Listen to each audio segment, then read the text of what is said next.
because of how many students are in the classroom, why don't you allow people off island to have the same educational opportunity and drive their kids over? I would drive an hour for my son to go to her. So if that is a problem, I'm sure there are many other families like me that would take that extra time to come here.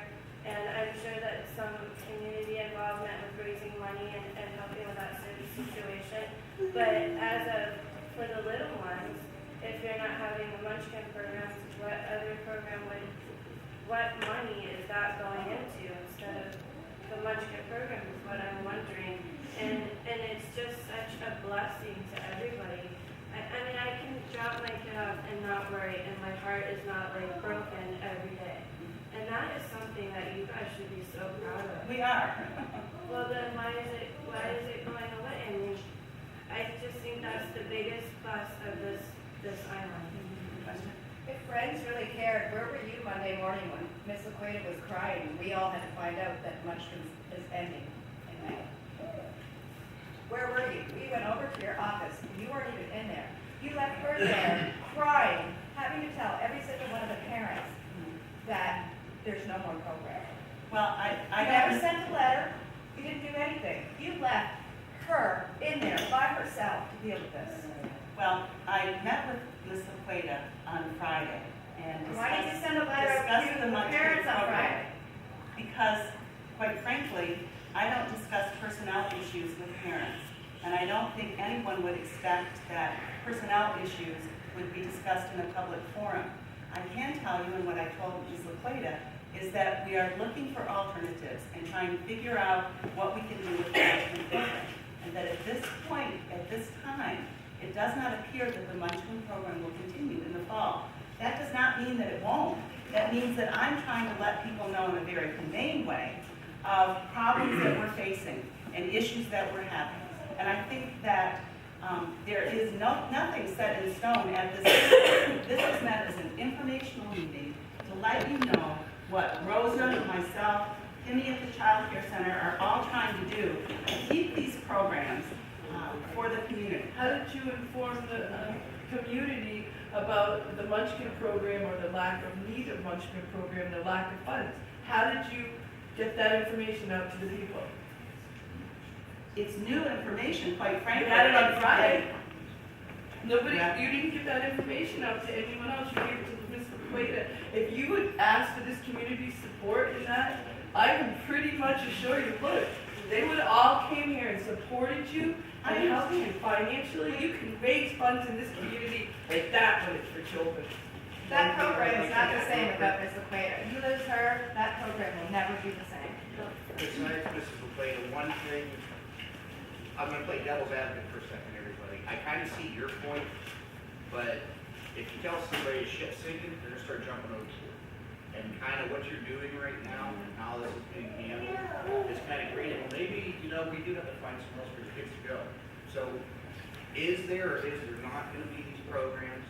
These programs are absolutely going to continue. All right, well, that's what everybody needs. I'm sorry, but how can you say that when you have already let go your director I have and not. the children underneath?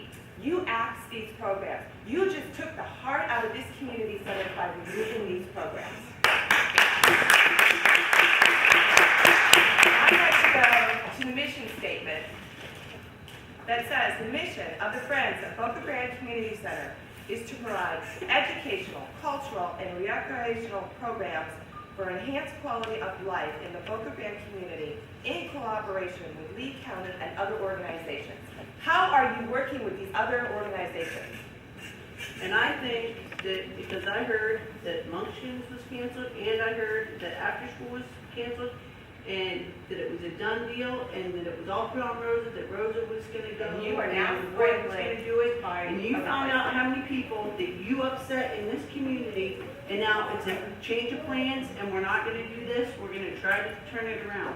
I'm born and raised here, I've been through this program, I've done it, my child loves it, my oldest child's been through it, I have another one coming up, and what is it gonna be? I will say to you regarding how did I not tell the parents sooner, that I've learned a lesson about how the rumor mill works here in Boca Grande. And We're all tight. well, it is a very tight community, and that's a very good thing. But it does sometimes undermine the ability for staffs and organizations to do any kind of planning or future planning. And so I will just say to you that as difficult as it is, this is an informational meeting. And many of the board members of the Friends are here. I know that many of the board members of the Island School are here. I know there are many members here from the Child Care Center. Do all board members agree with this decision? It was a unanimous board vote. Every single one agrees to cut this program. No, it was not agreed to cut.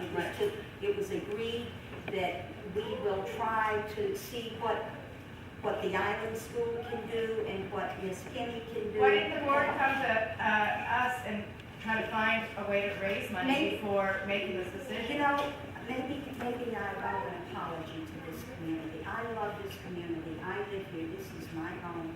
I've been very supportive of the Island School, of Munchkins, of the kids in this community. So maybe as board chair, I made a mistake in not coming, and I apologize to all of you who have children in these programs. So if there's any anger, let it be directed at me. Marta's the messenger, and not a tough position here. But that's what this meeting is about, to find out, to let you know what we are thinking about doing, what we were kind of hoping to do. Wait a minute, I know there are a couple of hot questions here. But, so we're doing it, maybe if we're doing it backwards, I apologize. I'm very sorry. We want to make it right. We care very much. We were thinking if we could change the format, that it would help Friends, it would help the Island School, and it would help Well, how the can you already child. have people in the Munchkin room measuring it out because you've already got plans for that space? Well, We that's don't not have true. plans for that space. We are measuring all the rooms because there may be some changes here in the future. The Munchkin program could possibly have been one of them. That is not chiseled in stone. Questions? That's my first. Mine is more of a statement. When you guys were raising your kids as board members, you know, you kind of grew up in that time period where childcare was a lot different. And today, going out as a parent, it's very scary to put your place anywhere. I came from Orlando about a year and a half ago, and I can tell you, Ms. Angela, makes it more of a community, raising my child and being able to say that there's other parents out there looking out for my kids makes me feel like, oh God, you know, makes me feel really at home and safe, like it probably was back in the 50s or the 60s when you were raising your kids. And that's what this island and these programs are like. And many people out there, they search for that their whole lives, but we have it here. And that's why I think you get a lot of people that are wanting to come out, wanting to bring our kids out here. It's because we can have that slice of pie that people had back way long time ago. If that makes any sense to you. So with this information though, and you're taking this information, is there any chance that you could, with the support of the community, continue with the Munchkin program? I think that we have to look at all of our I mean, and yes, alternatives. because they all kind of look like said the domino. And I appreciate you coming out with humble personality coming up there. And appreciate it. Because you came up there with such graciousness when you spoke to the crowd. Thank you. That is very much appreciated. But it just seems like a domino effect, and I didn't need to attack anyone. I don't even have children. I'm here because I believe in the children. Okay? I don't. I just have worked with everyone's children here, and I know how important all these programs are. So it just seems like if we take out the foundation, which is the Munchkins, then we lose the after-school program. Well, why would you bring your children all the way over here to school?